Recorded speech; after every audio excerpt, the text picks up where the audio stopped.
You're listening to the Classic Gamers Guild podcast. This makes my nipples hard.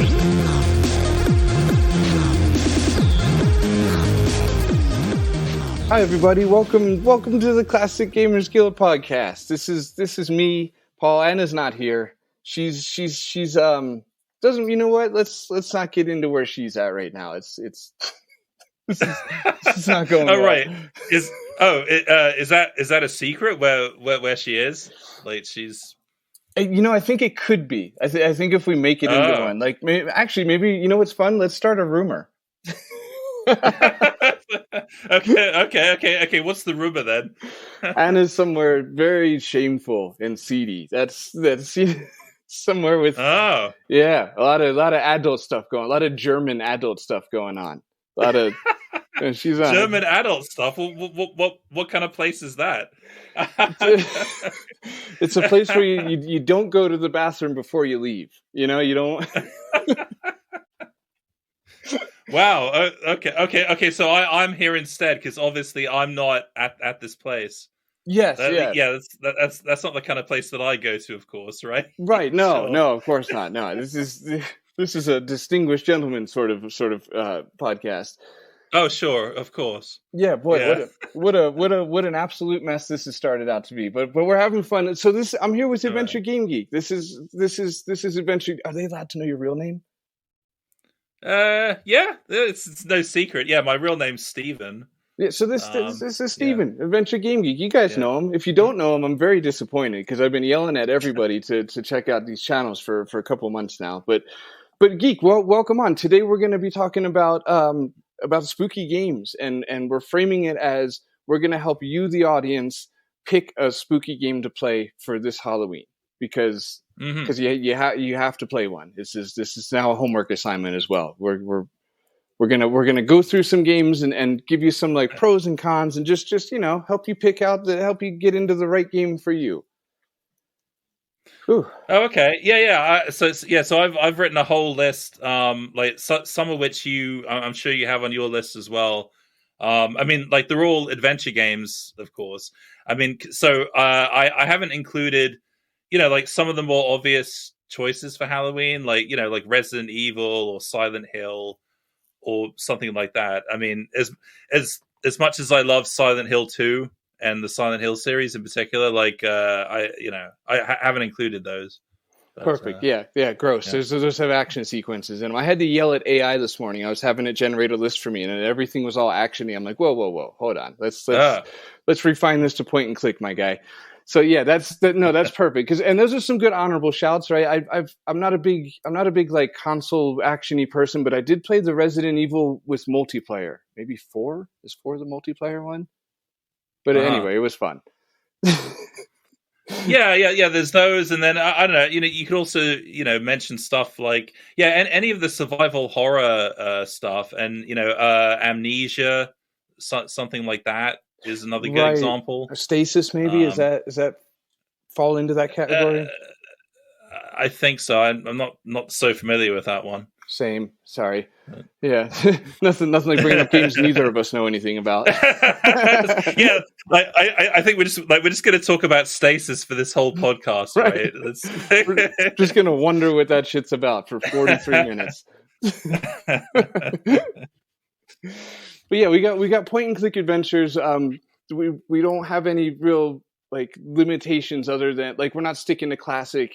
Again, I didn't name this podcast, or else I probably would have named it something different.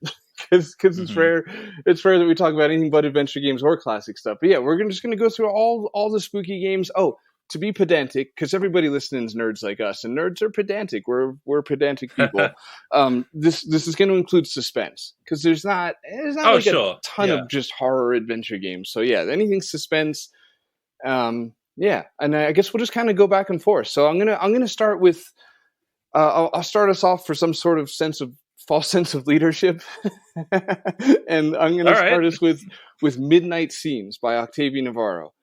I was going to mention that, and Yes. I thought I thought that wouldn't be on your list, but it is. So never mind. It's, Okay, yeah. It's the only one I snuck in on you too from the list I showed you earlier. This was the only one I thought of later. But so, have you played them before, the Midnight Scenes games? Yeah, I have. Yeah, I'm a big fan of Octavio Navarro's work. Yeah, so I think I played all of his games. So I played all the Midnight Scene games, and there's a new one that I think is coming out sometime. But yeah, I think I played all the other ones, and I played the Librarian, and I did a video on that as well. But yeah, like I just really like his style, and you know, like he has such great pixel art. He's such a great pixel artist. Agreed. So, yeah. If I had to pick one, I would pick him kind of probably easily as my favorite. He's been very inspirational to me. I think like a lot of his work in like Thimbleweed Park was part of the reason I really wanted to end up making my own game. And just Midnight Scenes I picked it first because I'm looking at this long list of games, and it's the one on the list that makes me just like not oddly excited, but just excited. Like I just see it and think of it. I'm like, oh, part of me wants to replay it. The other part of me hasn't played the latest one. I think From the Woods it's called. So I need to play that. But yeah, right. there's the Highway episode 2 and the Nanny, and they're just like they're just these perfect little slices of horror escapism, and there's a creepy Twilight Zone kind of feel to them, and isolation. Oh yeah, for sure. So good. Yeah. No, the art's amazing. So Midnight Scenes is my strongest one, which I shouldn't, but I guess I probably shouldn't have said it first. But it's my favorite choice, especially because they're like kind of bite sized, right? So you can play like, and I think they're about 40 minutes each, maybe an hour and a half. I don't know, but they're pretty short. They're kind of short little episodes, and it's just a good right. Yeah. And I think there's like three episodes out now, and like a fourth one that's in development. Like the fourth one, there's one called A Safe Place, which is coming soon, and then the other ones are like the ones that you just mentioned, like the Nanny and the ones that you just mentioned that I've forgotten now. No, fair enough. Yeah, we got a bucket of excuses from the woods. From the Woods, the Woods, the Highway, and then I think just episode 2 is the other one. That's it. Right. But yeah, I didn't even know about A Safe Place. Thanks for mentioning. I'm looking at it now, and it's it's just brilliant. They're so beautiful. Yeah, his art is just like the pinnacle of like you want to dive into the world and be like, okay, I want to walk around that room. And I think has he made any other games besides this? I think it's the Librarian and Midnight Scenes, and I think that's it. Oh no, sorry, no. He also did. He did one game which is now called Unwelcome, which was originally called Uninvited. But there was like I think there was like some kind of copyright issue because there was another game. Well, there's an older game called Uninvited. That adventure game, MacVenture maybe. Yeah, it's like one of those older ones. I played it back in the day. It's like the same period as like Shadowgate. Right. So it's in like the same style. So I don't know if it was that or if it was like another game called Uninvited. But yeah, like funnily enough, he recently had to change the name to Unwelcome. Wow. so there you go. Oh, that's a good shout too. I forgot about the Librarian as well. So yeah, everybody check out Octavio Navarro's work. It's brilliant. You'll bloody love it. And I think the audience listening heard me kind of bloody love it. I think that should be our catchphrase for any game that we recommend here. We should just say like you'll bloody love it. I think that's appropriate. Exactly. Yeah, that's awesome. Yeah, this one gets a bloody love it out of 10. That's our gold ranking. Yep. Perfect. Okay, so what do you got? What will be your first one? First one. I mean, they're not really in any order, but what jumps out at you first? Oh God, I've actually got quite a long list here. Let's see. I mean, obviously we're going to talk about Phantasmagoria 1 and 2, right? Yeah, because we both have those. Starting place. We're both big Sierra fans. Our audience is has to be the Sierra fans, or else they wouldn't listen to us. Would be like insufferable. So I'm sure most of them are. So yeah, Phantasmagoria. It's like the flagship horror, at least FMV or Sierra game. Right. I actually like. Strangely enough, I think I actually played Phantasmagoria 2 before I played 1. Interesting. And yeah, and I actually have like like a bit more of in some ways I actually enjoy the second game more. Although like I really respect like the first game because it was so kind of groundbreaking at the time, with what it was doing with like FMV and all of that. But I think as a game, I don't find it quite as accessible or enjoyable to play. I mean that's just me. But I certainly appreciate the gore though. Same. I really love those kind of gory scenes and everything. And I love like the final chapter of the game when you're kind of running away from oh God, what's the character's name? La something? I feel like it might be French. Because I'm thinking of the spirit that possesses Don. But I guess we could say Don. Oh yeah. Sorry, I think you're thinking of LeChuck. It's actually LeDon. Yeah, that's right. Of course, LeChuck was in Phantasmagoria. Like, it was actually a zombie pirate that was like chasing us through the mansion. Yeah, beloved Sierra character LeChuck. Yeah, that's.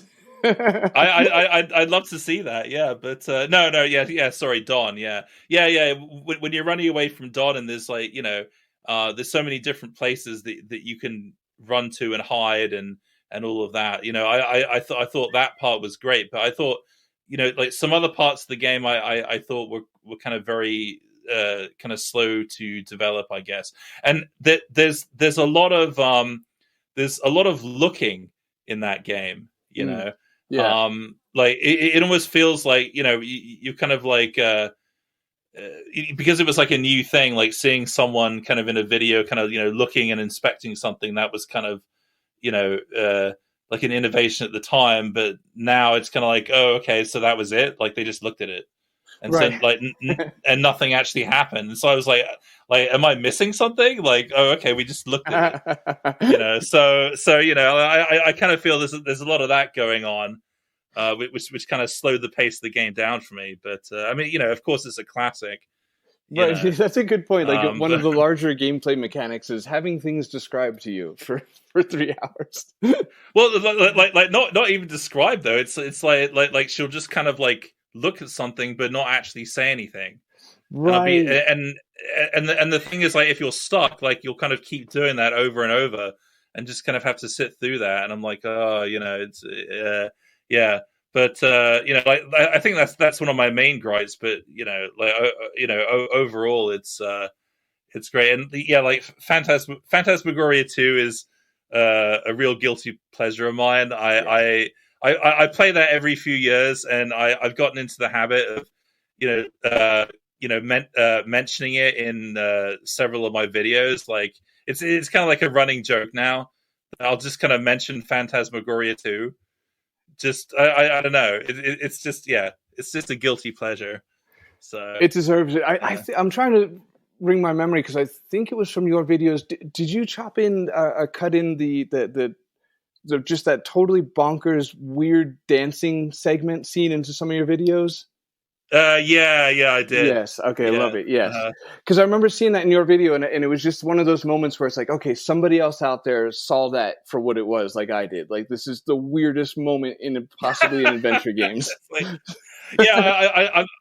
I'm trying to. I'm sure there's a story behind that. I can't remember if I've heard it before. I'm sure Paul Morgan Stetler from Conversations with Curtis would know more about it. But it's just so random. Yeah, when he walks in, when he walks into the club and then there's guys like go past like just doing this dance. I really appreciate that kind of thing. Like it doesn't take itself like too seriously, and they certainly put a whole lot of kind of bloopers and outtakes in that game and kind of Easter eggs. That's right, with the Batman costume. Yeah. The Batman costume and like all sorts of like funny things you can do. I think it's like, you know, one of the adventure games that I played that has the most Easter eggs in it. Yeah. It sounds like I think we're coming from a really similar spot, because I kind of look at Phantasmagoria too. I kind of revere that game. Like maybe a large part of it was I had just less than no expectations for it, because I don't know. As I've said, I think on this pod before, like they kind of fucked that game by naming it Phantasmagoria 2, because it really has nothing really to do with it. And it almost deserves better. Yeah. I think if you're going to compare it to Phantasmagoria 1, I don't think that's a really fair comparison. Right. You know, and also just, yeah, I mean, it's just a very kind of different. It's a very different game. You know, I mean, they're both FMVs, but it just plays very differently. Right, and it's like I'm picking up the same hesitation from you that I have, where it's like I don't really want to like crap on Phantasmagoria 1 in the same sense that I wouldn't want to like rip on King's Quest 1, because it's like it was trailblazing FMVs, and it was learning a lot about what to do in that, you know, was making an FMV adventure game, and it doesn't feel right to kind of pick on it, but. Yeah, you said it best. Comparing them's not fair, because two is. I mean, even looking at the stories, like 1 is a really thin storyline, whereas 2 is quite masterful. Like Lorelei Shannon wrote a hell of a story for that game. Oh yeah, absolutely. Even though like the setting and kind of some of the gameplay is kind of mundane. I mean, you know, I think I made that point in my video. You know, like the fact that, you know, like you're playing out like just kind of your day at the office in you know, gory detail, right? You know, or something like that. You're just like sitting at the computer writing the Venomant document or whatever it is, and you know, but that's kind of all part of its charm. And then like talking to your like work colleagues and kind of getting to know that whole kind of web of relationships there and stuff like that. I guess are we kind of talking about these games in terms of them being kind of appropriate for Halloween, right? So kind of spooky or scary or whatever, right? Yeah. Oh, right. Yeah. I guess we kind of should be. I immediately forgot my own framing for this. Right. So yeah. Phantasmagoria 1 and 2, like definitely Halloween appropriate games, right? Exactly. Sure. So okay. Here's I would maybe argue this. Tell me if you agree with this. Play Phantasmagoria 1 if you want like a campy kind of laugh at it horror experience, and play 2 if you want like an actual gripping story that's it's actually quite complex and has you like, yeah, it's a more serious, I guess, experience. Phantasmagoria 2 is more serious?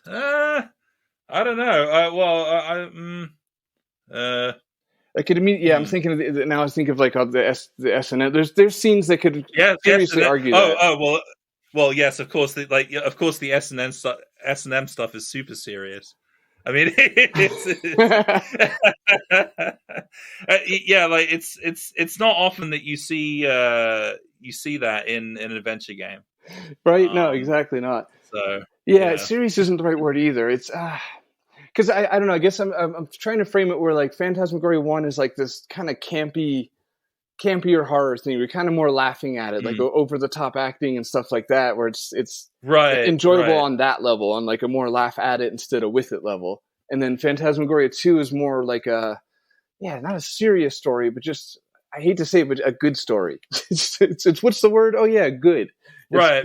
Yeah, it's kind of hard to talk about it without spoiling it, but yeah, it's all the story is about kind of like your own, you know, identity and psychology and all that, and then there's all the scenes where you go to the psychologist, and actually it's true, like it does actually get kind of serious, because I hadn't really thought of it that way, but it does kind of delve into some kind of deeper themes there for sure. Right. But I'm probably just thinking of the S&M stuff all the time, being like, oh like that that scene where he's like hanging from the ceiling by like chains or something. It's like, Right. yeah, like I remember that. But yeah, like now that you mention it, yeah, it can be, yeah, it does like a serious side to it.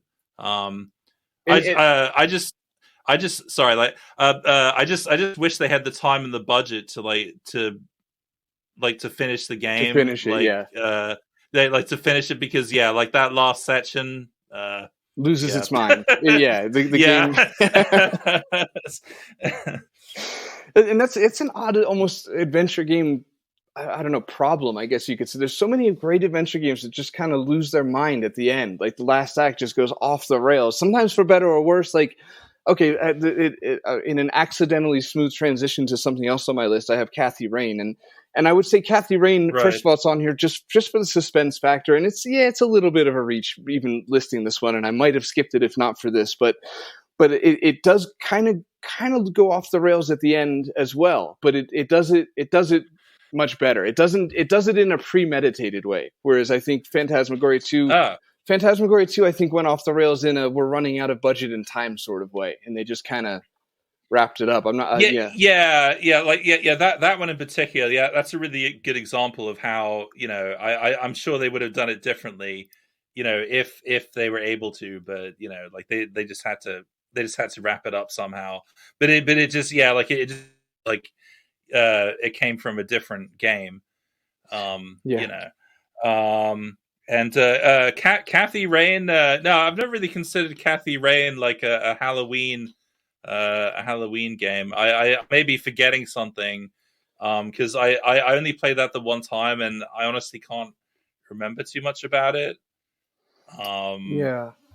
So no, it's fair because it's a reach to put that on the list. Towards the end of the game, it does get kind of darker, and there's like this more kind of twisted vibe, and but the majority, the meat of the game is mostly just like thriller suspense is still kind of pushing it.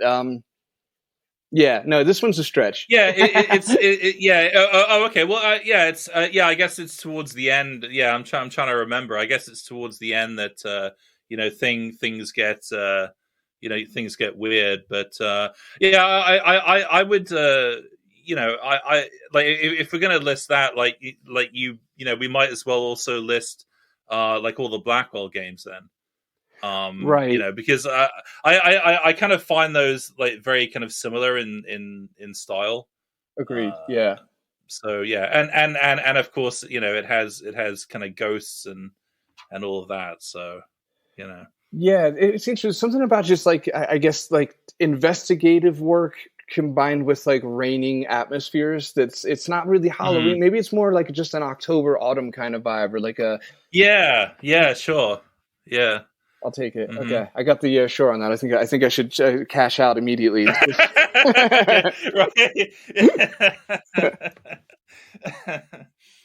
Okay. Is it your turn? Is it your turn or my turn then? Let's say your turn. I'll consider Kathy Rain a shoehorn. Okay. Let's see. Oh, there's so many examples here. Like whenever I'm thinking of a Halloween game, like I always think of like Dracula or whatever. So of course, we can include like all the Dracula games. There's like there's Dracula Resurrection and The Last Sanctuary, and then there's like another 3 Dracula games after that. There's like Dracula 3, Path of the Dragon, and there's Dracula 4 and 5. I've actually only played like the first 2. But there's that whole series. See, I've never played these before. I was just pulling up some screenshots of them. Okay, so I guess how would you pitch it to me then? How would I pitch those Dracula games? Yeah.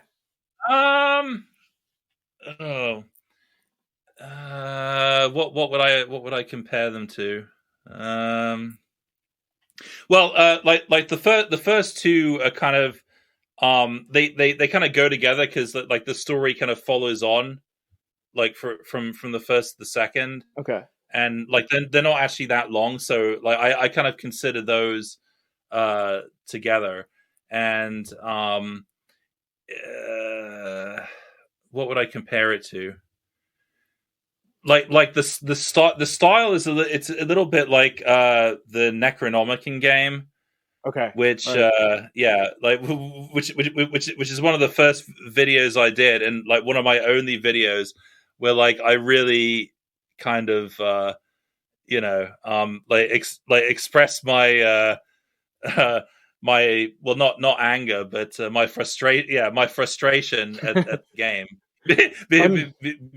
because I really didn't enjoy that game. I thought it was terrible. Your unbridled critique. right, exactly. And I kind of went angry video game nerd on it, and like just and I destroyed the game with a chainsaw, which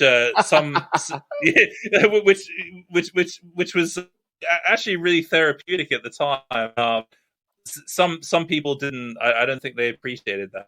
because they thought it wasn't very respectful to the game, but I mean it's like I was just expressing my my frustration at it. Basically, I don't often do that, and also like for the record, I did actually feel bad for doing that, and I did actually buy the game again afterwards. So I still have I still have a copy of it. So See, that part's anyway. Adorable. I can just imagine you like blacking out and waking up to the smell of chainsaw gas and that's right. And just like all these shards of like the game lying around. I'm like, oh my god, what happened? Yeah, exactly. Yeah, I was possessed at the time. It wasn't even me. So yeah, but no. Anyway, yeah. So getting back to Dracula, yes. So I did a video on those two games as well, on Resurrection and Last Sanctuary. Yeah, and they're like Necronomicon, but I prefer them. I like them better. Like they're fairly simple games, and like the funny thing about those games is the like the cutscenes, like because there's some really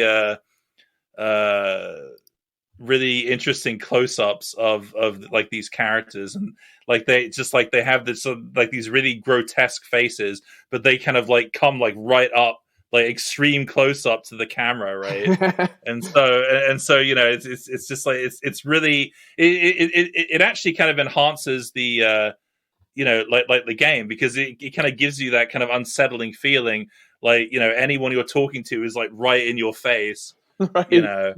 And stuff like that. So yeah, like that's one of the things I remember from it.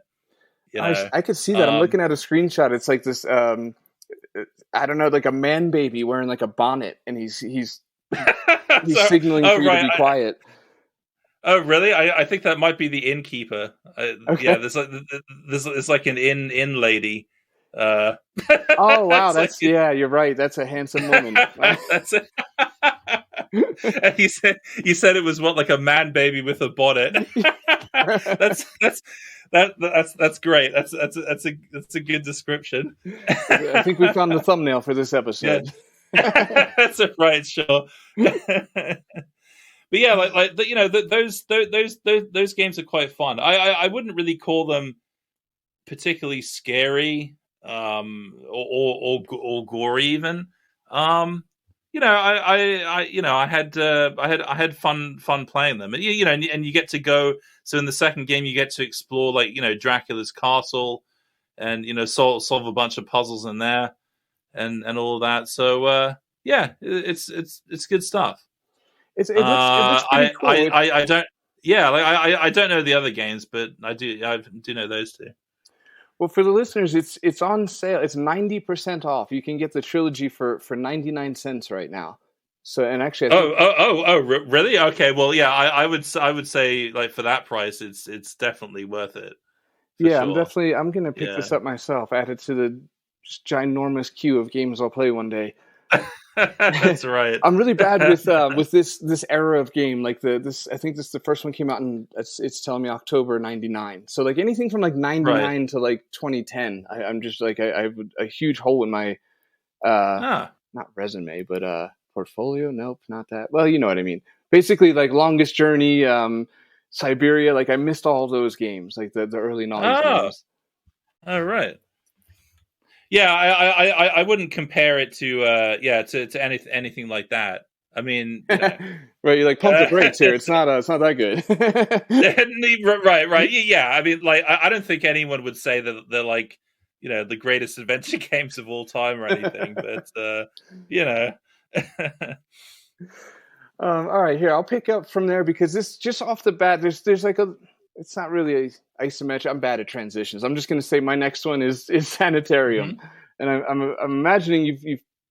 Oh, that was on my list as well. Okay, great. Okay, I think our lists are going to be mostly the same. Although, like, yeah, I think I do have some, you know, more obscure ones that probably people haven't heard of. But yeah, like I was going to mention that. Yeah, I can't really say much about Sanitarium because that's one of the games that, like, I've always been meaning to play. And, you know, I've heard so, you know, so many good things about it, you know, but I've just never gotten around to play it, and I really need to play it at some point.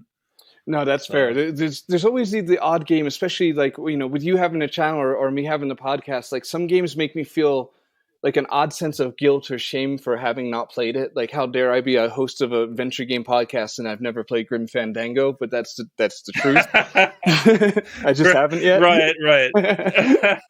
so yeah, I definitely have some games like that. Like I don't know if Sanitarium would be one of them, maybe, but yeah, for sure. Yeah, stuff that, like, you know, like everyone seems to have played, you know, except you. Like, you know, like Day of the Tentacle. It's like people. I mean, I have played Maniac Mansion, but Day of the Tentacle I haven't. And people always go on about it. Right. It's like when you haven't seen a movie that's classic, and, like, you know, I've never seen Alien, so right away it's like, oh, you haven't seen what? Like that. Yeah, there you go. Okay. We're ending the podcast right now. I can't. I can't talk to someone who hasn't seen Aliens. That's just crazy. I should do a hard cut here and be like, "Hey guys, it's 3 days later. He was serious about that. I had to watch it to get him back on." But yeah, for Sanitarium, yeah. So Sanitarium, yeah. I would sales pitch it as it's possibly the strongest one on my list, just as far as like a truly Halloween appropriate adventure game. I'm not a big fan of anything that's not like pixel art. Like, that sounded more snobby than I meant it to be. I guess I prefer pixel art, and there's so many games that are that I can usually get away with putting off anything that's not for quite some time. But Sanitarium is a total exception. Some of the levels, like each, it's broken down into like segments, and like one or two of the segments is kind of bonkers. The insect world, for the listeners that have played it, that way you can just be like, yep, okay, he said the thing I was thinking, because that world is insane. But it's a really cool. It's just a really Halloween appropriate. I mean, the first level you walk through a pumpkin patch. I don't know what else, you know, people want from me. That's right. And it's all like, so like, does it all take place like within like the sanitarium, like the mental asylum, or what? See, that's actually an oddly loaded question, because it's like it takes place, I guess, in the protagonist's mind, but he's physically in a sanitarium. So it's right in an onion way, sort of, yeah, okay. in a layered way, yeah. But yeah, I recommend that one. It's on mobile, it's on tablets and stuff, so it's you could play it while you poop. I mean, adventure games aren't good like that, but you could. You have to have some pretty bad stomach problems. Okay. No, I don't think I've ever played an adventure game while pooping. No. So, I don't know. Like, maybe one of these days, like maybe it would make an interesting video. Or right. Not. You just log how many hours you got in before your legs fell asleep. It's I think, well, you know, like the kind of game, if I was to play, I can't believe we're talking about this now, but I mean, if I was to play an adventure game on the toilet, sorry, that's so ridiculous. Top 5 adventure games while doing a poop. Yeah, I think I probably wouldn't play most adventure games on the toilet, because, you know, I'd want to give, you know, the adventure game like my full attention, and you know, I want to be playing it on my PC and not on my phone. Like I don't play adventure games on my phone, but I think like the exception might be kind of hidden object games and stuff like that, which is kind of like more casual. So yeah, like that kind of stuff. But I certainly wouldn't play. Yeah, like Sanitarium. I don't think is probably not really appropriate. Right, yeah, for that. But, drop in your drawers and be like, all right, let's get tucked into a sanitarium now for the next 3 hours, right? Anyway, but yeah, like I don't know, like maybe you can have a podcast like called like adventure games to play while you poop or something. Right? Yeah, we'll have you back on for that one. That's what we'll do. Okay, I'll be happy to talk about that. We need to do some R&D first, but we'll come back at you guys. Sure. All right. Anyway. I guess that'll do for Sanitarium. You wanna go next? Sure. I thought I would mention like any of the games developed by Matt Clark and Jonathan Boakes, like the guys who I met in Cornwall a few months ago. So yeah, like they've done the Barrow Hill games, like Darkfall games, and Lost Crown as well. Like I'm a big fan of all of their games, and they're all I think they're all kind of Halloween appropriate. Because the thing that those guys do the best is like atmosphere, like spooky atmosphere, and so I feel like those games are definitely worth a mention. And then like the last game I played from them was Incubus. Which is like it's like a ghost hunting game, and it's actually really close to kind of real ghost hunting, and it's set in a house that is actually like a real house in like the East End of London, which is actually haunted. And so you kind of go into this house with like all of your ghost hunting gadgets, and then you have to kind of determine what kind of ghost there is like in what part of the house. And all of that, so like that was definitely Halloween appropriate as well. So yeah, basically anything that those guys do, yeah. I'm in a unique position where I know more about Barrow Hill from your video, so that I know more about the real Barrow Hill than I do the games. I do own, I think both of them. I know I own Ancient Circle one. Yeah, it's my excuse is like being in development with my own game. I haven't had time to play like anybody's new games recently, but I'm still trying to like buy them up, and support them, and hopefully play them later, kind of thing. But this one really stuck out, like you said, for the atmosphere. And then what I loved about your video is going to the real Barrow Hill. And this I guess I'll take a quick time out for the listeners to say like this is how I found your YouTube channel, which would be I saw this morning. It was like I think it was 4 years ago that you did the Beast Within videos. Yeah, that's right. Yeah, I just got to plug them to everybody listening because to me it's almost like your videos are like a supplement to the game. Like they're almost like a necessary part because it was like when I was done that game, I needed what your videos gave me. Like I'd laid in bed like literally that night just thinking about the game and wondering what was real and what wasn't, as far as Jane's wonderful writing, like, what part of history was actually true. And, I found myself just like on Wikipedia and Google for like the next 2 days trying to decipher what actually happened with Wagner and what didn't. And so finding your videos was just like, it was just a perfect supplement, like where you actually went to the locations and just like added a whole new dimension to this game. So for everybody listening, if you've played Beast Within, I'm going to link it in this episode too, so people can get to it quickly. But definitely check out Geek's videos on that. And if you don't mind, since I got you, just give me like a quick insight on what that was like to go to Germany and go to those locations. Yeah. It was a real experience. Like to go because I'd never been to these places, and so I'd only seen them in the game. So I had all the screenshots like for reference from the game, and I was really surprised like how closely they matched to like the real locations, like even today. I mean, you can still recognize them, and you can get like kind of like the same angle, right, and everything, and kind of like recreate those recreate the scenes and everything. But yeah, like that it's so interesting to see, like where reality stops, and then kind of like the game kind of fills in the blanks. Yeah, I'm probably it's definitely worth going back there at some point, because there are like certain places that that I didn't get to go to, because like there are quite a few locations that you can visit, and I missed out on Neuschwanstein Castle because like for some reason I thought it would be a good idea to go there at night during a snowstorm. I don't know why I thought that was good. But like and someone actually made a comment about that. It's like, yeah, you went there at night. What do you expect? It's like, well, okay, I guess. Well, no, but I think what happened is like we were supposed to arrive a lot earlier, and then I don't know, we just like got delayed or something like that. It's the guy in the comments. Like, what are you, the hindsight police? Right. It's like, well, okay, but look, not everything works out. No, not everything is going to work out.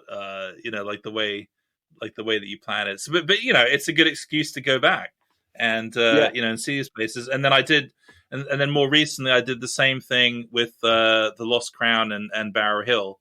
Like Barrow Hill being based on like those stone circles and all of that. And there's a lot of places that you can recognize from Lost Crown as well, like in Cornwall. Right. So yeah, but I love doing that.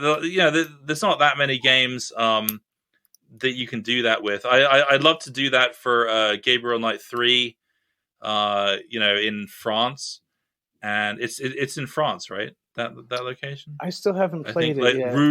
Oh God, I'm blanking on the name. Rue de Chateau. Sorry, I don't know. That's believable. Even if it's not right, as long as you add the de Chateau, it's believable. It's in yeah. That's right. It's in Asante-Gu, France. Yeah. So there's that.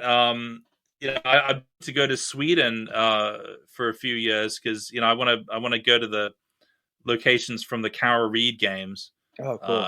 Right. So yeah, there's those. And any game that's kind of based on like real photos, you can do that. So. Yeah, I did that with detritus as well, like which everyone knows, I'm sure. It's it's like based on this kind of like medieval village. I'm not frantically trying to pull it up on Google. No, I know exactly what's. Right. Yeah, I don't blame you for not knowing about detritus. So. Yeah. All right. That's one specific question. Did you go to Germany just to do that video, or was it like, well, while I'm here, I went there with my girlfriend, and like she lives there anyway, so I was just visiting her. But yeah, we took that trip to Munich, pretty much to kind of visit all these places. Right.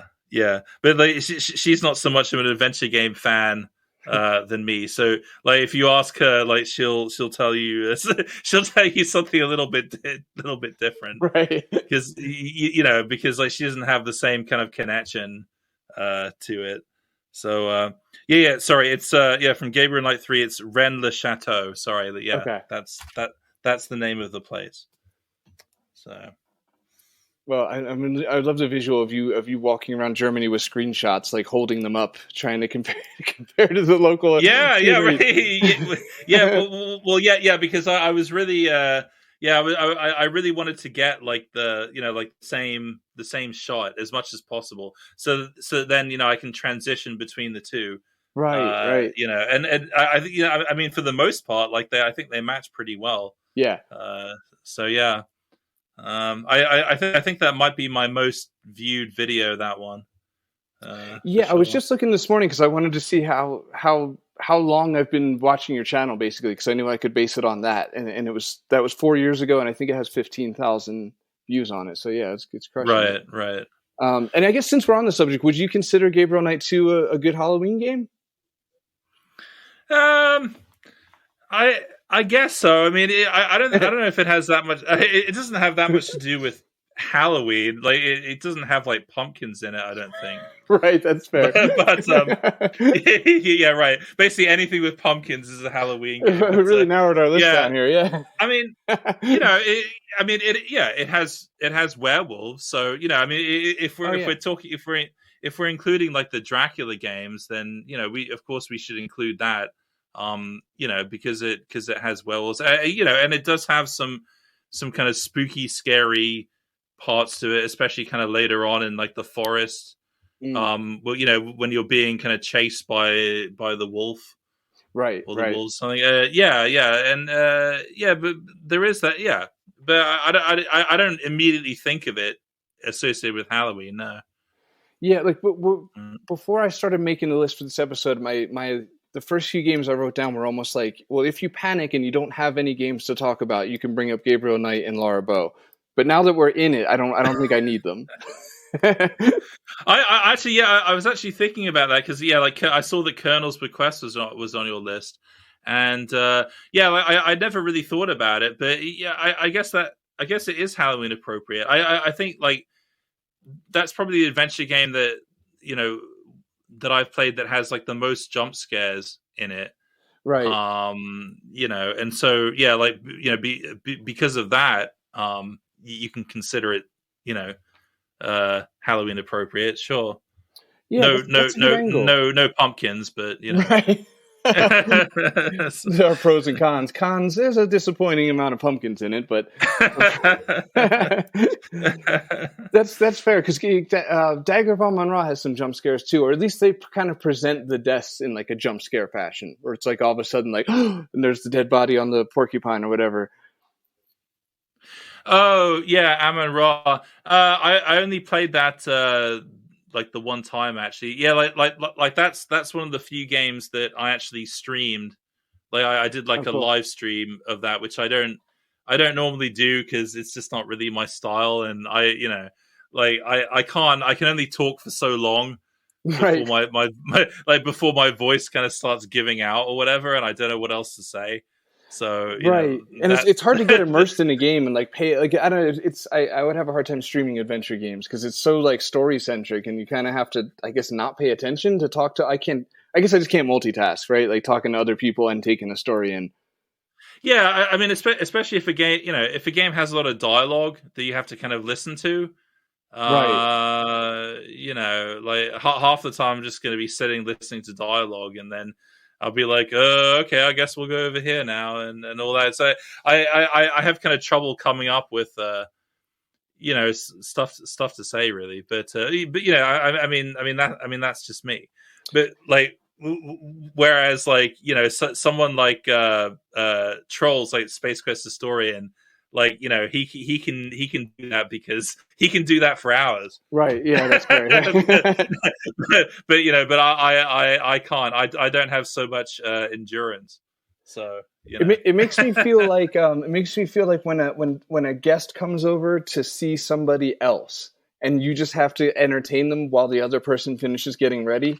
It's like just this weird interim period of like trying to keep them like satiated, but also not really fully get into it because you don't know when you get to pay attention to the dialogue next. And anyway, right, and like also like my style of playing adventure games is quite slow because I do like to take my time to kind of examine everything and like go through all the options. I'll try different dialogue options or whatever, and so it's not always like kind of suited to live streaming, but anyway, Colonel's Bequest, certainly quite a few jump scares that got me in that game, and like Amon Ra, like I don't remember the jump scares so much. I remember the setting more, right? In that game, and like the same with Beast Within, like. I don't think so much of just like the scary parts. I think more of the kind of historical aspect to it, like the whole kind of the whole story with the Lost Wagner opera, and like the kind of history behind it and all of that. I kind of think more about that than about the kind of werewolf stuff. I mean, yeah, like the werewolf stuff is part of it, but that, you know, like that's not like the whole story, you know. It's also about like the opera and the history and like the being a Schottenjäger and what that means and just all of that stuff and the relationship between Gabriel and Grace and all of that. You know, so there's like a lot of layers to that game. You know, you know. So. Yeah, no, you hit it bang on the head because I think earlier when you said werewolf, I responded with like, oh yeah, like I think I literally kind of forgot about that for a second because in my memory it's like I'm really holding up the historical aspects and yeah, just that whole side of it with Queen. I can't think of her name. Was it Queen? Wasn't Queen Anne? Was it? Doesn't matter. No need to put us on the spot. I don't know. I should know this, but I know I always do that. I do this to Anna too. Don't worry. I put everybody on the spot with stuff we feel like we should know. It's yeah, I can't help it. It's like my inner trickster, I think. But I will say this made me think of Gabriel Knight 1 in that it's very similar to where I'm not like I would almost have omitted if it wasn't for you just talking about that made me think of the end part where you're going through, I don't know if they're catacombs, but you're going through like that kind of dark cave. And that was genuinely terrifying for me as a grown person. Right. When you go, yeah, and then there's kind of right, and then there's like zombies that kind of appear and like that part is that part is pretty scary. Yeah. All right, so yeah, we can shove them into the list. All right, I think that was me because of Gabriel Knight 2. So you go next, mate. All right, mate. Let's see. What should I mention?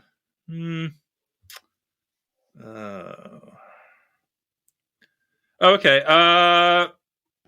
Like all of the horror soft games are all Halloween appropriate. Oh, yeah. So basically, like the 2 Elvira games and Waxworks, mm-hmm. which I'm actually going to be doing a video on this month. Oh yeah, and Personal Nightmare as well. That was like the first one. That was like the first one they did. So yeah. So all of those.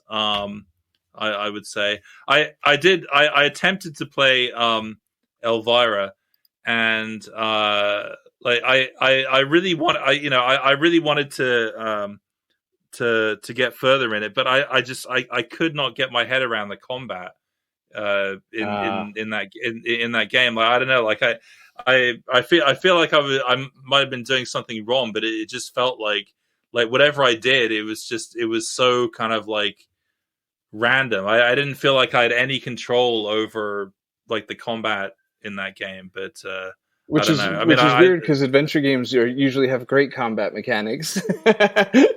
Yeah, right. I mean, it's kind of, you know, Elvira and like those horror soft games are kind of weird kind of hybrids. You know, they have kind of adventure, like RPG, dungeon crawl elements to them. That's fair. They kind of remind me of the Mac Venture games. In a sense, yeah, exactly, right, yeah, mm-hmm, yeah, exactly. So, I don't know. I mean, like, have you played any of those? I played Personal Nightmare and Waxworks, but like 25 years ago, like as a kid. So it's like I games like that are weird for me because it's like it's a technical yes, but I might as well not have because it was so long ago, and I don't. I could trick myself into thinking I remember them by looking at screenshots, but I really don't. Oh, okay. So like, do you remember, like, what do you remember, like, from playing Waxworks then? Like, do you remember any of it? I guess not. No, like as far as like actual elements of the game or story, no. It's more just like a note in my head where it's like, yes, you've technically played that, and that's as far as it goes. Oh, okay. Well, I think because like the thing about like Waxworks is that, you know, I never actually played it, but you know I was aware of it because you know, I'd seen like some screenshots in, you know, like the computer magazines, and they would always show like the kind of death scenes, like they'd always show like those kind of gory deaths in order to promote like the game. Right. And so like that's how I kind of always associated it. It's like, oh yeah, Waxworks, yeah, it's that game where, like that guy's head gets chopped off or whatever. Right, yeah.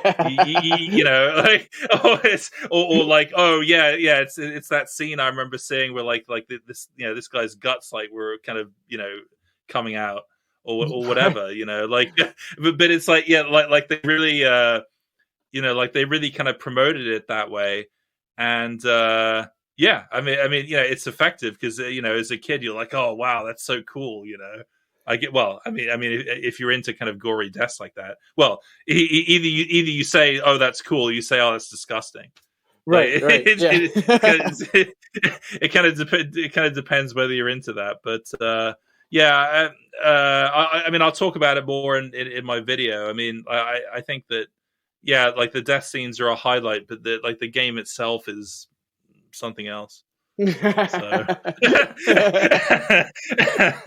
so yeah, love it. Okay, that says a lot. How about I Have No Mouth and I Must Scream? Have you played that? Oh yeah, and I did a video on that one. Yeah, that's a heavy one. Like that's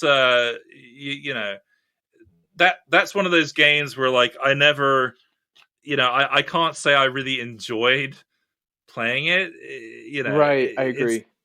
I'm glad I did, but I didn't enjoy it, or didn't enjoy it, but yeah, it was an experience as opposed to fun. Yeah, it's just it just has some very kind of heavy subjects in it, like to do with, like especially the stuff with is it Auschwitz or something like that, and right, and stuff like that, and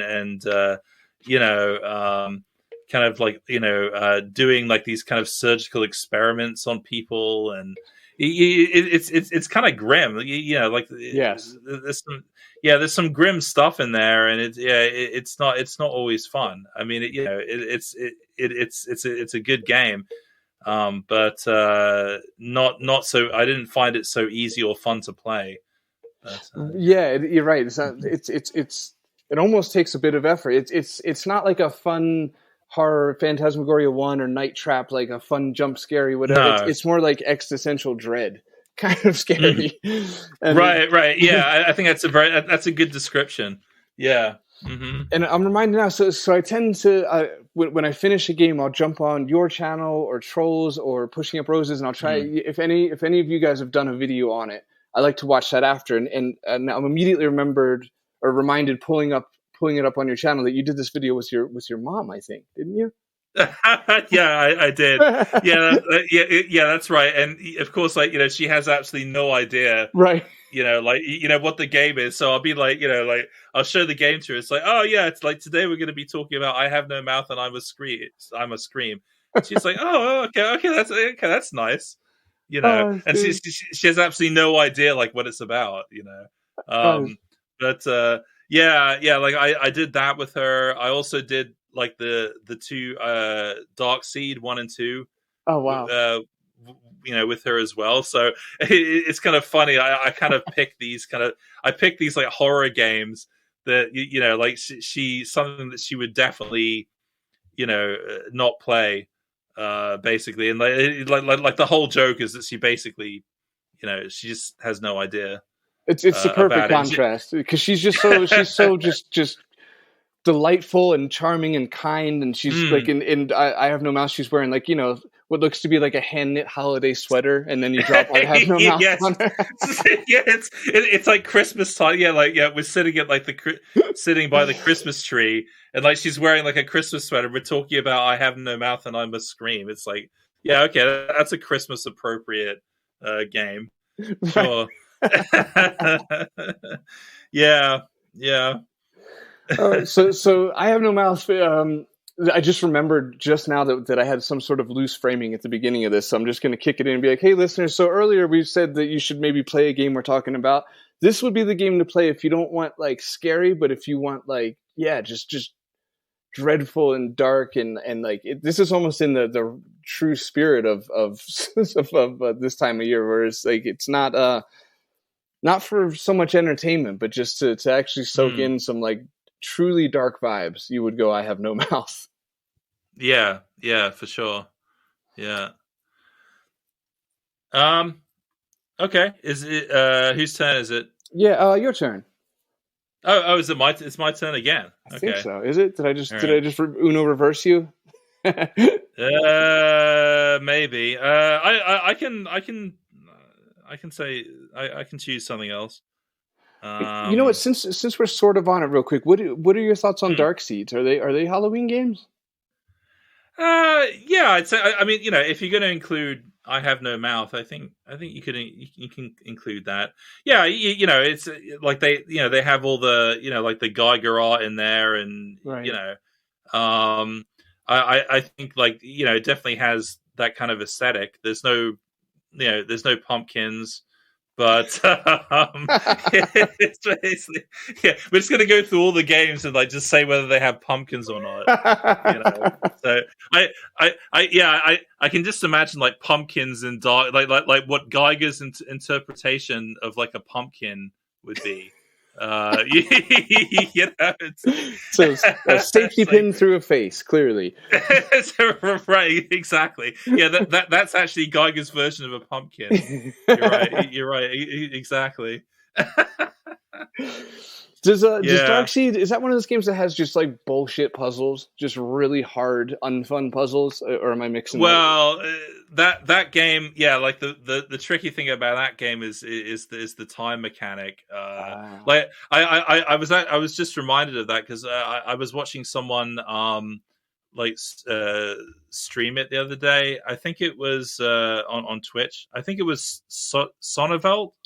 Do you know them? No. Oh, okay. Yeah, like they often stream adventure games, and they were streaming Darkseid, and I was just kind of I was reminded of it because I hadn't played it in a long time, and so but yeah, like that game is tough. I mean, like there's so many ways that you can screw up, like and not even know it. Because you have to do like certain things at a certain time, like on a certain day. Like the time keeps ticking, right? So you're kind of on real time. Well, it's not really real time; it's kind of sped up, but but it's like that game is brutal. Like like unless you know what you're doing, like you're just gonna like get to the end and have no idea like what you did wrong. Right. Oh, that's cool. And it has like the real world and the dark world, and so you have to kind of go back and forth between the two, and like you do one thing in one world and it affects the other world. I found it really intriguing, like at the time. It was also fascinating at the time because it had speech, and not a lot of games at the time did. So it was like kind of a real novelty to actually hear the characters talking and all that, and it had a really awesome big box, which I thought was really cool. So the presentation was great, but damn, yeah, like downhill from there. But like that game's tough. That game's tough. Yeah. I think I mean, if anyone can figure that out without a walkthrough, then I think they deserve some kind of medal or something. Right. If there's like an award for that, but yeah. Right, so Darkseid is like for the masochists, I guess, for anybody just the mask, yeah, which is why I enjoyed it so much, because which is why I love Darkseid and Phantasmagoria too. Nice tie-in. Because I'm such a masochist. That's true. Yeah. Yeah. Brilliant. All right, let's see. How about you go for real this time? I think I just kind of shoehorned Darkseid in, but yeah, go ahead. Okay, well, I mean, like that was also on my list as well. I think I should also mention Harvester as well. Nice. I think that's a really good example. Definitely one of the most gory adventure games for sure. Like on the same level as kind of Phantasmagoria 1.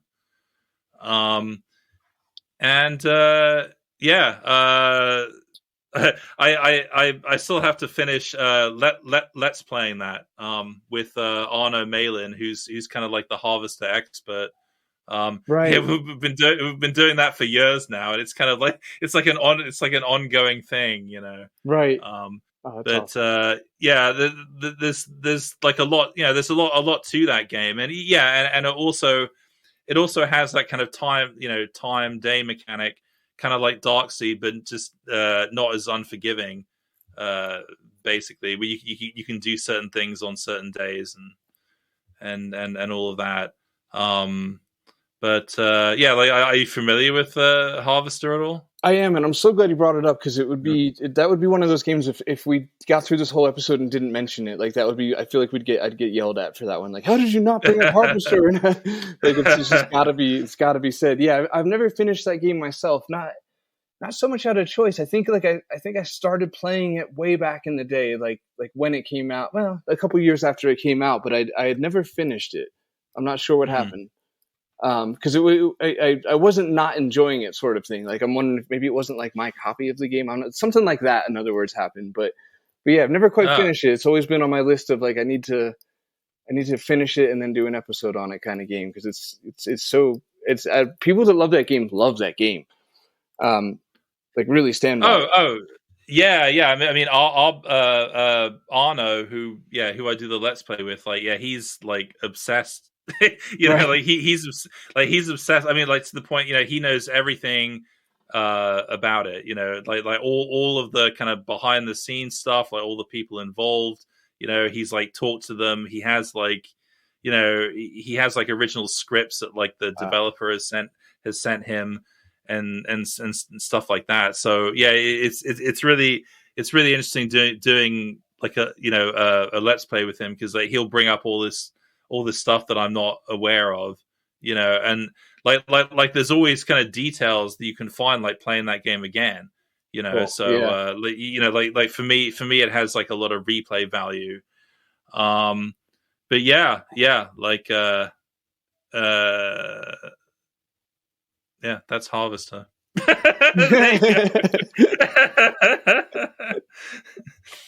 It's I think anytime a game has the smallest of cult following, it always piques my interest. Like even if it's just one person, like if a game can make somebody that obsessed, like I want to know what's going on there. Like, you know, just in case I'm like the second person that loves it that much, right? You never know.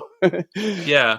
I think it's the kind of thing that kind of goes like beyond the game, you know. I mean, this is like, you know, like this if there's like enough behind it, then, you know, you can kind of keep kind of finding finding out more stuff about it. And yeah, there's a lot of interesting like production history, you know, kind of behind the making of that game, and, you know, like stuff that they wanted to do but like couldn't, and all this kind of thing. And, you know, it has like an interesting like production history because, you know, like it was supposed to be released at a certain time, and then it got delayed for like a couple of years or however long it was, and so you know, like it has kind of like a troubled past.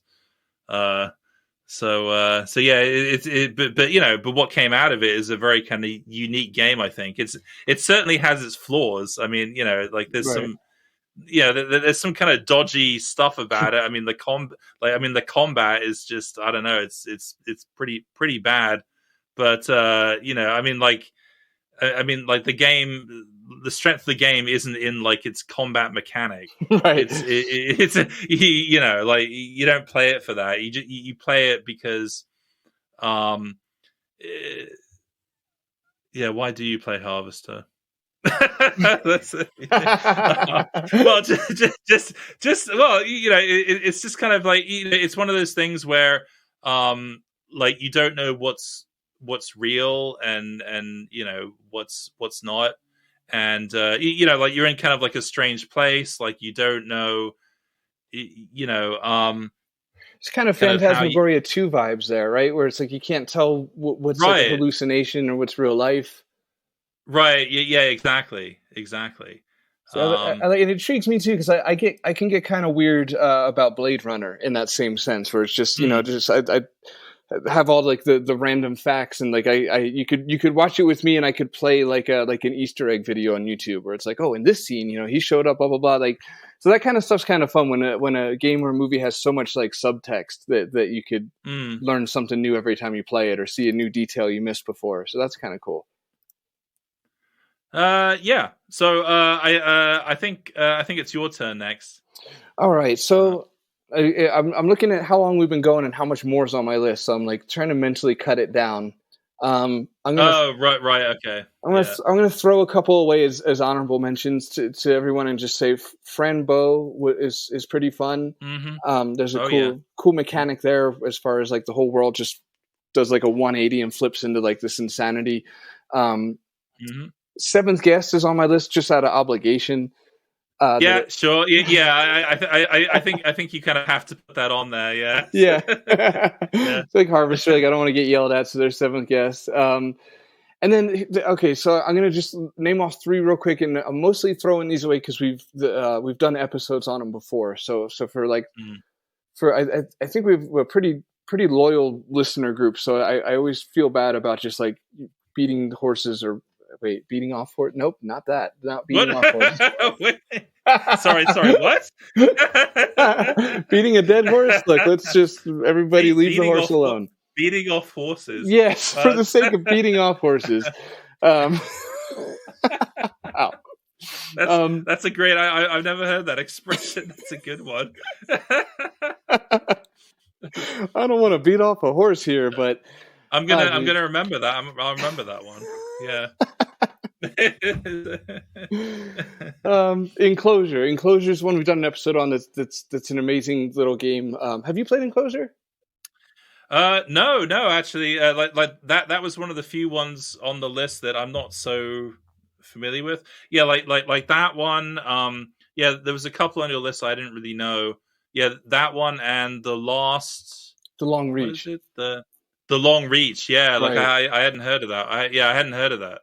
So. Yeah, they're both good. The Enclosure, I would say, is I don't want to say much better, but I would prioritize playing that as opposed. Long Reach is like, yeah, you could play it. It's good and it's fun and the art's beautiful and there's good suspense. But it's, if somebody told me it was mediocre, I probably wouldn't argue that either with Long Reach. But Enclosure is like it's like almost like, what if Sierra had like a lost horror suspense AGI game, text parser. And it does such a good job of like filling in a gap you didn't even know it existed. Where it's like I didn't realize Sierra was missing a horror AGI game until this came out, and it just fits that slot perfectly. And we've actually done. And we've actually, I think we did 2 episodes on it because there was a 3D remake done recently. So we covered it twice. But yeah, it's a really fun game and it's free. So anybody out there, I mean, everyone who's long-term listeners is like, please stop talking about this game now. But but I guess you geek specifically, you should check it out. Yeah. Well, no, I had heard of it. Like, yeah, I think it came up on like a stream or something I was watching. I think it might have been Julia Minamata who might have mentioned it, because Mouseness is in there a lot, right? Yes, right. Okay, but yeah, but I didn't really know much about it, and I certainly didn't know it was like a horror game because like from the title I didn't think it was. But fair, right? Yeah, it's like an isolation. Yeah, is horror too far? It's definitely at least suspense. Yeah, I think it's considered horror. But I mean, it's all in AGI, like very primitive. It might be generous to say horror, but it's creepy. It creeped me out a few times. So, but anyway, so Enclosure, The Long Reach, which is just just like a fun time. We did an episode on that a long time ago, and then the last one I'll mention that we did an episode on prior was Blackstone Chronicles. Have you played that one? Actually, no. I mean, I've heard of them. Like I know what it is, but no, I've never actually played that. Yeah, and so I hadn't heard of this either. Anna, I think she was like kind of nostalgic for it. I believe she grew up playing it, so she brought it to our attention, and we all played it. It's really hard to even get to play because it's like that weird 1998 through 2002 era where it's like just hard to emulate that stuff. We need a good Windows 98 emulator. That would be handy. But yeah, for sure. Yeah, I mean, especially for games like that aren't on GOG. I mean, I think if I don't think it's on GOG. I mean, if it was, I might have played it by now. But I'm I'm a little bit lazy with with that kind of stuff. Like, if it's not on GOG and I can't I can't play it without having to fiddle around with like emulators and stuff. Like if you can't if you can't play it while you're pooping, you're not interested. It's just right, sure, exactly, yeah. So yeah, that's fair. Well, out of the three I just mentioned, Blackstone would probably be the best for this time of year, just because you're walking around like a creepy abandoned place, and there's ghosts, and it's a very, very quintessential Halloween kind of vibe. I'm not sure about the pumpkins, but that's okay so far. I think only Sanitarium has the pumpkins, but we're gonna find a second one to go next to it eventually. Okay, so there's the three throwaways, and then that'll bring me into my actual mention, which would be Unavowed from Wishlist. All right. Okay. So what makes that a Halloween game? Unclear. It's see, again, it's as soon as there's like investigation, suspense, and rain, I'm including it, which is, I guess, turns out to be the guidelines here. I see. Okay, right. So then, like, so something like Blade Runner then like fits into that category, right? Yeah, somehow I guess it does. Instead of spooky games, we're actually just talking about games in which it rains in today. Games with rain. That's right. So we've got Kathy Rain. Yeah. Kathy Rain has rain, right? Doesn't it? I hope right? so. I can't remember. Right, the risk of false advertising. It's not just in the title. I don't know, but anyway, yeah. But yeah, Blade Runner, sure. Yeah.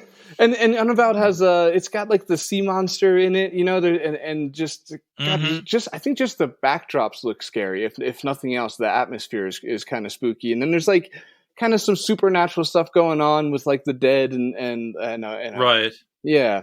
It can work if you really lube it up and shove it in there. It can work as a that was gross. I'm so sorry. That it can work as a spooky game. It's okay. Right.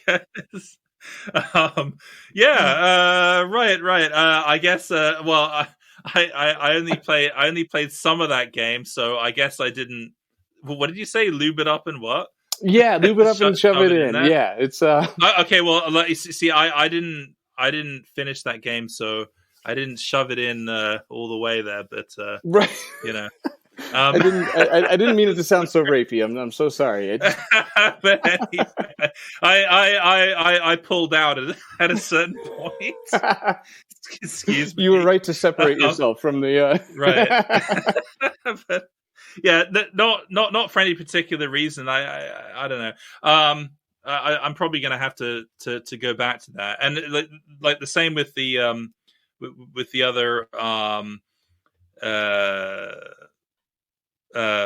sorry, I was thinking of Blackstone, Blackwell games. Right. Yeah. With the other Blackwell games, I think I played maybe 2 or 3 of those.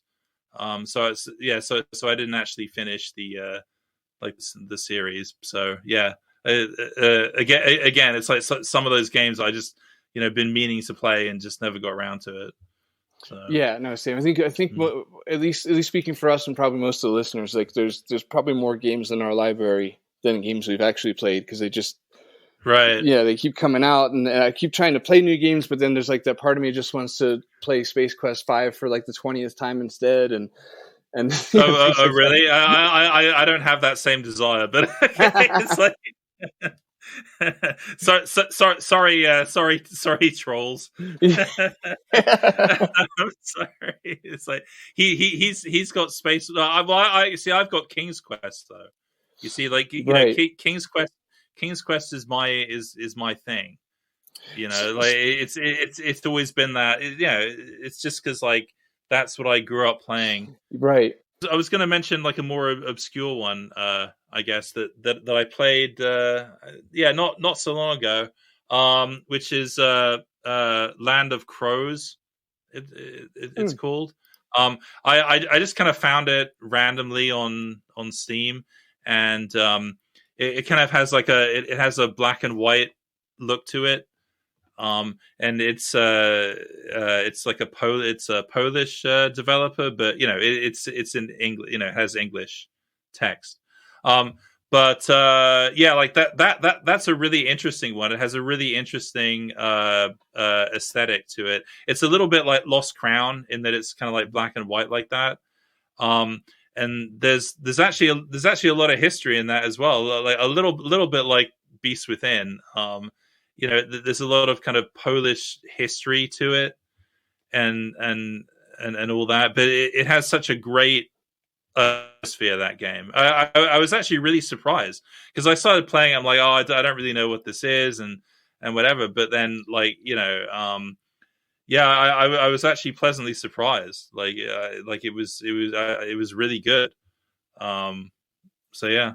I love games like that. It looks absolutely gorgeous. Looking at this scene with the candles on the wall, like a light, it's just really atmospheric. Cool. It's one of those games. It has such an interesting look to it. It's very unique. You just don't see many games like that, and I kind of enjoy like kind of discovering games like that, and then kind of finding I never knew about this, and it's actually quite intriguing. And the other thing about that one is it's all, we're talking about games based on real places like Beast Within, and like this is also another one as well.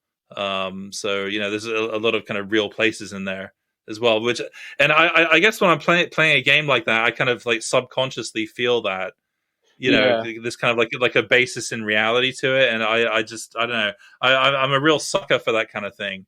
Where it's like you kind of take a place and like transform it, into something else, like for the game, and I find that really intriguing. So yeah, no, same here. You've completely sold me on picking this game up in large part because of that, because tying into reality. I'm going to check that out. Yeah, everyone listening, you should check it out. The Land of Crows. It's gorgeous looking too. Yeah, it's really intriguing. It's not for it won't be everyone's cup of tea. That's true.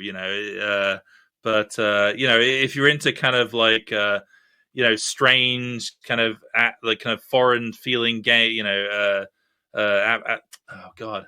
How do I explain it? What's a good pitch? Right. Yeah. It's like it has like a foreignness to it. I don't know how to describe it. Like an other world. It's like an otherworldly. There you go. And it's like an otherworldly feel to it, basically.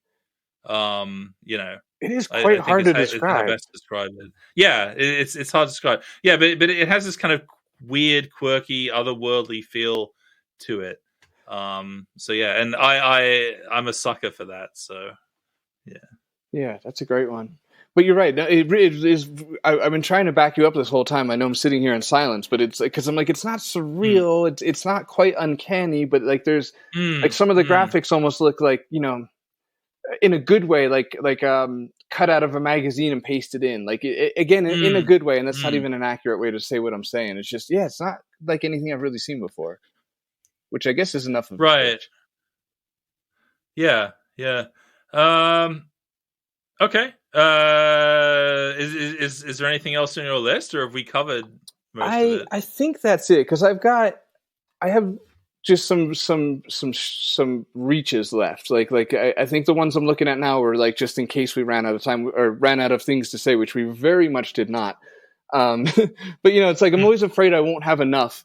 So I have stuff on here like The Dig, that's a stretch. I mean, there's some isolation and like some brutally murdered cabin mates or crewmates. I mean, but it's not really right. Any pumpkins in that one? Right, a distinct lack of pumpkins once again. Distinct lack. Right. Again, The Dig is another one that. It's on my list, like games I've been meaning to play and that I've heard a lot about. Like people keep bringing that one up. So. The Dig, I think it's the best game to worst puzzle ratio. Like it's such a great story and such a it wants to be such a great game, but it has the worst puzzles. Like just so really? many. I mean, for me anyway, they were very like. close to logic puzzles, like close to sliding tile, but not really, where it's like just like the shapes of gemstones. Got a lot of gemstones, man. Too many gemstones. But it was just like the story was so much better than the puzzles. The puzzles always just felt like just kind of mean and just not fun. So I guess my point would be is if you're gonna play it, I would say, and speaking to listeners too, if you're gonna play the dig, play this one with a walkthrough or with universal hints, because it's like it'd be better to experience the story through and use walkthroughs than to not experience it at all. And then otherwise, it'd probably just be a really frustrating experience if you didn't have walkthroughs, because it's just not, the puzzles weren't super fun. They weren't very, like, for me, like, I really don't like logic puzzles and stuff like that, you know? So it's like, it's not like immersive, like part of the story puzzles. It's very just like, stop playing the game and start doing a logic thing. Like, why? Right.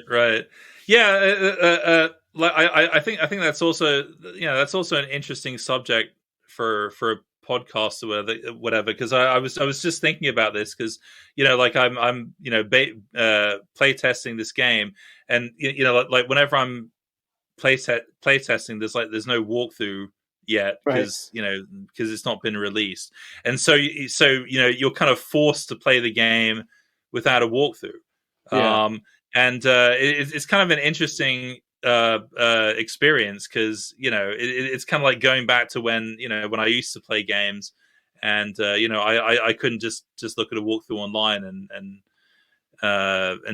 do that. But I actually get I get a lot of satisfaction out of figuring these things out myself. But it's kind of like it's kind of like how far do you go with it? I mean, like like at what point do you just kind of give up and be like, okay, look, I really can't solve this. Like I need the solution, right? Because I think there kind of comes a point if you're, just like spending hours and hours, just like, just hitting your head against the wall and just like going mental, like trying to figure this thing out. Right. I think that I think that it's okay to kind of look at a walkthrough or whatever.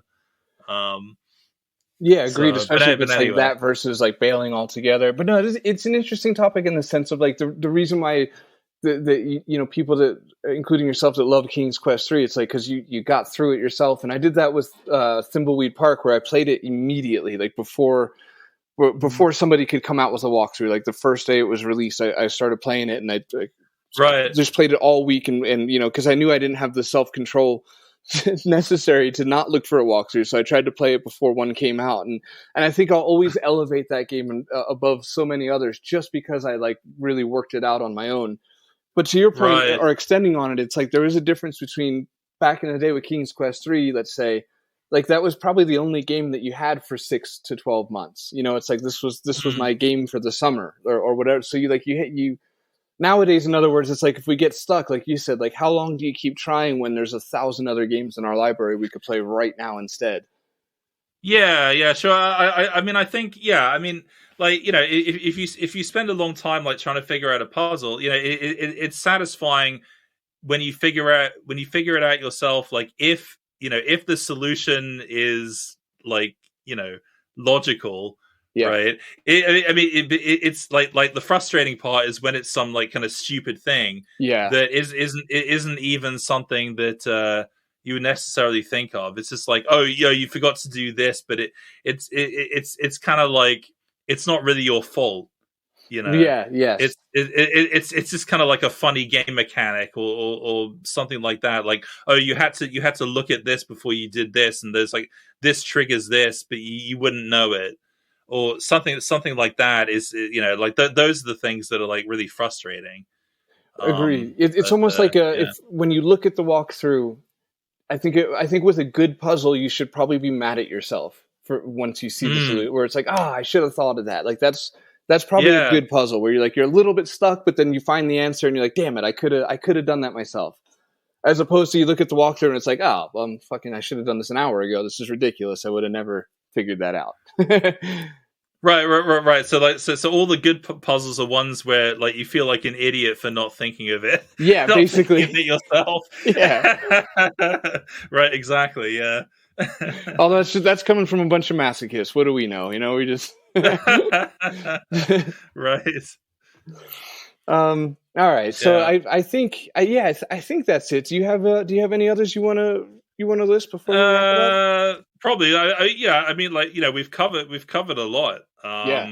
So, and yeah, like, I think we've covered most of the ones on my list. I mean, I do have a few other ones. Let's see, like, which ones can I mention? I don't know, just like the Cat Lady trilogy. I guess you could say, like, Cat Lady, Downfall, Cat Lady, and Lorelei. Is that Soma as well? Those games. Is that from the people who did Soma? No. Okay. No. It's Harvester Games. Yeah. Okay. So they did that. That's kind of like the trilogy, and then the most recent game was Burnhouse Lane. Okay. Which I haven't finished, actually. Then yeah. But yeah, so like those ones, Dark Side Detective, which was also on your list, right? Which is it's not really spooky or scary. It's just, but it is raining fun at some point. Yeah. So it is. Yeah. It does have rain in it. Excavation of Hobbs Barrow has rain. Oh yeah, for sure. Yeah. So I think I would definitely mention that one. That's like that was great. But yeah, like that was one of my favorite games, like, released last year. And the Black Mirror series, which I really like. Scratches is another one. And that's about it. Well, yeah. How about this? If you could just, out of everything we talked about, pick one game. Like, if the listener was gonna play the game that you said for Halloween, what would it be? Okay. Like, so recommend one game for people to play at Halloween. Yeah. Let's see. Phantasmagoria 2. Nice. That's just, well, no. Okay, well, no. I'll say. Which one would I choose?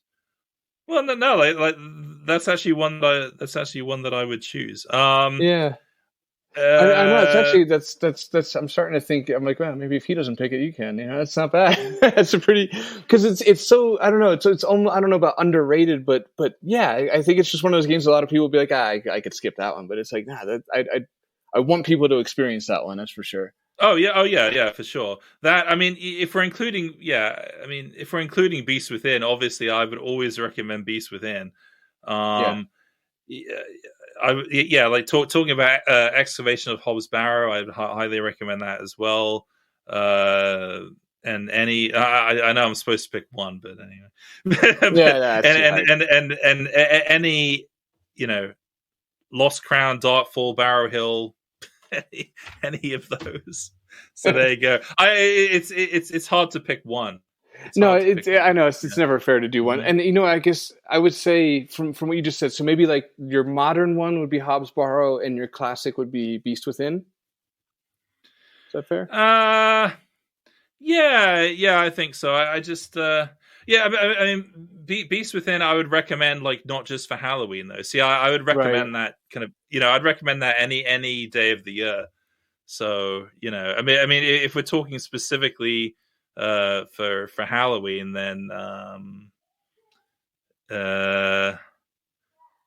would say Phantasmagoria 2, I guess. Fair enough, yeah. We'll just go with that one. It felt inevitable, yeah. I'm gonna just straight copy. I would say, well, okay.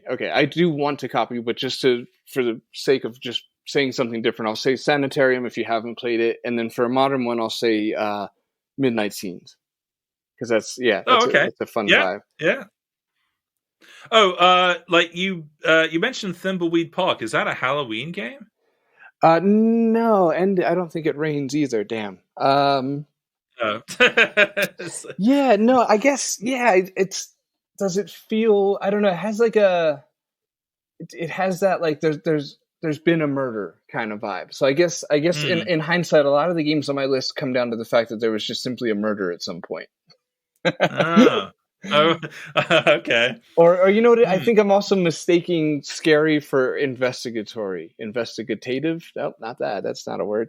But you know, like anytime there's like just like detective-y, like somebody's been killed and it's nighttime. For some reason, I just automatically was like, oh, I let it in the right. club. I'm like, you're in.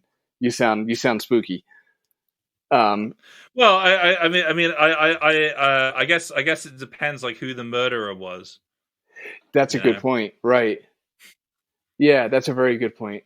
Because it's almost like, I mean, if it's just like a murder by, you know, I mean, obviously, if they were murdered by Dracula or a werewolf, Right.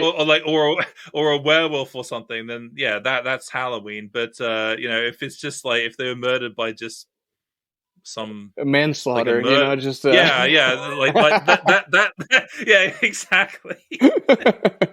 So,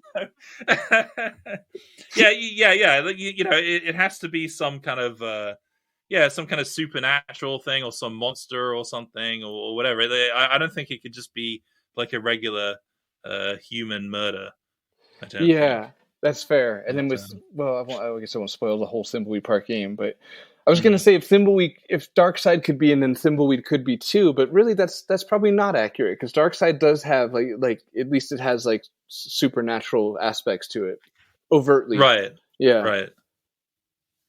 Yeah, and then are there any ghosts in Thimbleweed Park? Oh, that's right. There is. That can help it. Franklin, Dolores' dad, is a ghost. And you get to play as him as a little bit, so yeah, that would be like a little. Okay, yeah. I guess it does have. Yeah, again, it's a bit like, you know, you can put that in there along with you know, like Blackwell games and right and all that. Yeah. All the ones that I had to loop up. Basically, it can go with all those. That's right. It's a real spit in your palm kind of choice. That's gross. I'm sorry. Why do I? My God. All right. Well. So let me. How do I end episodes alone? I'm not sure. I'm pulling up. I think that was a great ending. I think what you just said, that's fine. Oh, you're awesome. You're like, what more do you want? I mean, that's a bookmark if I ever seen one. All right. So okay. Well, let me pitch your channel. Everybody, go check out Adventure Game Geek on YouTube. I have the URL pulled up, which is kind of pointless because that's not how humans work. We just type stuff in the search bar. But just in case you're super nerdy, which I mean, you're listening to this, so but it's youtube.com/@AdventureGameGeek. But again, just, you know, do the more human being thing and just search Adventure Game Geek. I'm sure you guys already have. But also, if you guys if you haven't subscribed, subscribe. I'm gonna be annoying for him. You know, press all the buttons, dude. Press the I'm not a YouTube. Press the notification thing. No, wait. You got to smash them on YouTube. You don't press them. Oh, smash them. Yeah. That's right. I think I need someone to do that for me because like I never really do that. Like I never really I never tell people to smash the like or subscribe button. So like I need someone to come on, like you or whoever, right. just come on and be like, don't forget to smash that button. You know, so yeah. I get that, man. Whenever I listen to podcasts at the end, they're like, oh, and leave us a review on your blah blah blah, and I'm like, yeah, I need to say stuff like that, huh? But yeah, listen or not listen. We'll do that too. Listen and watch Geek and subscribe. And do you have any other things that they should? Any more homework for them? Should they? Do you have like a Twitch or anything like that? Homework? No, I don't. I have a Twitch, but I don't use it. I'm not a streamer. I just you know, I just do reviews, really. Oh, what about Twitter? That's my thing. Twitter at point and click geek. Yeah. That's right. Yeah. Awesome. Yeah. So guys, do that. I'll put it in the description so everybody listening, you could just tap the thing and then tap it several more times until you're subscribed and all that stuff. So is that a deal? Do we have a deal? And so for Halloween, I'm definitely gonna be doing a video on Waxworks. Cool. And and then like I'm trying to figure out my schedule. Depending on when I finish that one, like, you know, I may do another Halloween themed game, which would also be my 100th episode. Oh, cool. So yeah, like I've been trying to decide what to do for my 100th episode. I'm not sure if what I have in mind is a really good idea at all, but but anyway, like we'll see how it goes. I'm not going to make any promises now because it might all just, you know, not happen. But like I don't know. We'll see. Like for my 50th episode, I did King's Quest. Yeah, King's Quest 1. So it's like my favorite game, basically. Like right. my favorite adventure game. So, you know, I was thinking for my 100th episode, I would do my least favorite adventure game. Oh, that's cool. Yeah. So, you know, like that could be like an interesting one. But I've been trying to decide what my least favorite adventure game is. You know, I've got an idea, but we'll see how it turns out. You're gonna have to dust off the old chainsaw, you know, bring her back. oh right, yeah. Like maybe I'll have to actually, yeah, because it's one of those games like the one that I'm thinking of doing. Yeah, it's one of those games that just like I totally rage quit on it when I first played it because I could not figure it out. I'm just like, what the hell, you know, what the hell is this? And it's not even really like an adventure game, like, you know. But anyway, like we'll see we'll see how that goes. It all depends if I can actually stand to kind of like get through it, really. Like I mean, because like right, because you need to... I just like I couldn't even get through the first stage. I'm like, my God, like I don't know if I can do this. I forgot about that. Right? Do you even want to put yourself through getting the footage for the video? right, exactly. And so I'm not making it. I'm not going to make any promises because I just don't know. So, but anyway, that's fun for our listeners, because then if the 100th episode is not that, then we'll all know that it pissed you off again and it didn't make the cut at all. you know, I mean that could make a good video as well. But you know, like usually though, like, you know, if I make a video, like I do want to have played the game like all the way through. Like, you know, right. I don't think I've done a video where I haven't actually played the game like all the way through. So, you know, but yeah, we'll see. All right. Well, I'm gonna link Geek in the description. Well, I mean, kind of as usual, right? Because there's always the Hotspot people. Oh, right. So I pulled up my own podcast on my phone, so I can read what Anna says at this point, which is, you know, thanks for listening. First of all, everybody, you guys are great. Sorry for yelling at King's Quest 3 last episode. I really am. Okay. I'll just say real quickly. I didn't lean into the bit enough, and I didn't tell Anna that the idea was, like, in revealing 4 as our favorite, we were supposed to like really shit on the other ones. But you know how it is, like, you got to really commit to that bit so that everyone knows it's a bit, or otherwise it just comes across as like a little mean. And I think I accidentally came across meaner than I meant to, because I do like 3, and I would actually rank it my 3rd favorite King's Quest. So it definitely came across meaner than I meant it to. So I'm sorry for anybody who like cherishes that game, because I think I bleeped out the words I was actually calling you guys, so I won't say it now. So basically, you know, I'm sorry for yelling, and sorry for calling you that bleeped out name. I want to say it now and then bleep it again for a joke, but I'm feeling kind of lazy. Like, will future me be pissed it past me? Like, damn it, Corman, I don't know where the bleep thing is. But yeah. Anyway, thanks for listening. Check out Adventure Game Geek on YouTube. Check out all our friends in the Hotspot network, which would be Space Quest Historian, Adventure Game Geek, because I'm reading off a thing, and you're next. OneShortEye, Conversations with Curtis, and then Adventure Game Hotspot themselves. Check us out on Twitter at CGG Podcast, at Phantom Fellows, and at Point and Click Geek. Send us an email, mail@classicgamersguild.com. Thank you so much to our Patreons, especially to Brian and Michael, but to everybody for supporting the show and helping us do this thing to where it doesn't cost us money. So that's awesome. We're a page in a group on Facebook, and we're probably on Instagram too. So there's all those things. And I I know it's tempting this time of year, but don't do murder.